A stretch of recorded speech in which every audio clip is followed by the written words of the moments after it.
রাত তখন প্রায় 2:30।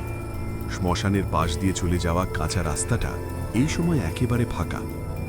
চাঁদের আলোয় ছাই আর পোড়া কাঠ ঝিলমিল করছে।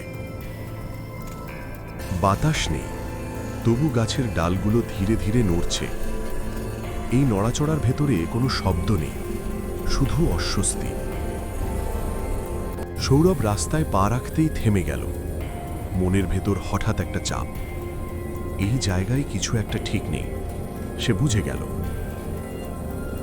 সে হাঁটতে শুরু করল, ধীরে না, একটু দ্রুত। এই রাস্তাটা যত তাড়াতাড়ি পার করা যায় ততই ভালো। হাঁটতে হাঁটতে তার মনে হতে লাগল পেছনে কেউ আছে। না দেখেও সে টের পাচ্ছিল তার হাঁটার ছন্দের সঙ্গে আরেকটা ছন্দ চলছে। হঠাৎ সে থামল, কিন্তু অদ্ভুত ব্যাপার, পেছনের সে ছন্দটা থামল না। তখনই সৌরভ বুঝতে পারল সে নিজের পায়ের শব্দ শুনতে পাচ্ছে না। কাঁচা রাস্তায় হাঁটার সময় যে শব্দ হওয়ার কথা সেটা নেই, কিন্তু অন্য একটা শব্দ আছে। ভেজা মাটির ওপর খালি পায়ে হাঁটার শব্দ, ধীরে, স্পষ্ট, ঠিক তার পেছনে। সে গতি বাড়ালো, প্রায় দৌড়াতে শুরু করল। বুকের ভেতর কেমন যেন ঠান্ডা জমে যাচ্ছিল।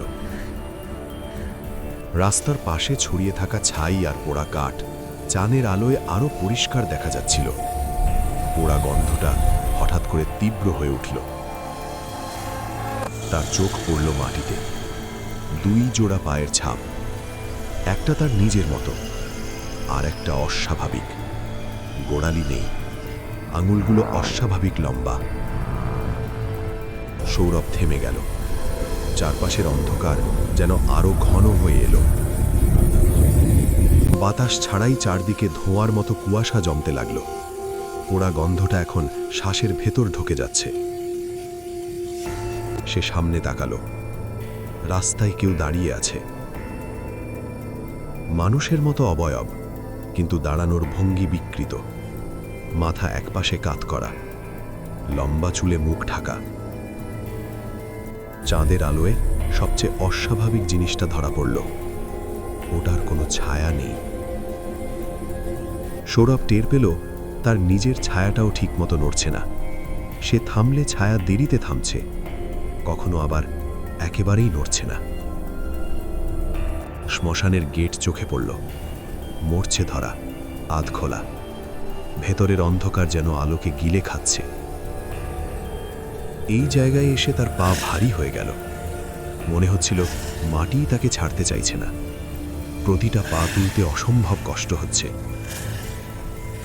অবয়বটা এখন একদম সামনে। চুলের ফাঁক দিয়ে কোনো মুখ নেই। চোখ থাকার জায়গায় শুধু শূন্যতা। ওটার মধ্যে কোনো রাগ নেই, কোনো ভয় দেখানোর চেষ্টা নেই, শুধু এক ধরনের অপেক্ষা, যেন বহুদিন ধরে কাউকে খুঁজছিল। তখন সৌরভ বুঝেছিল এই রাস্তা কোনো রাস্তা না, এটা একটা সীমা। শেষবারের মতো সে পিছনে তাকিয়েছিল।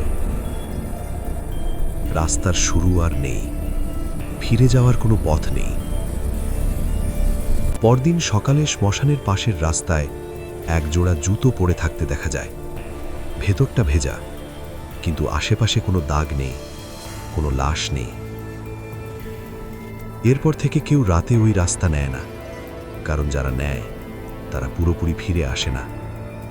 কেউ কেউ বলে এখনো সেখানে এক ছায়া দ্রুত হাঁটে, যে জানে না কখন সে ভুলটা করেছিল।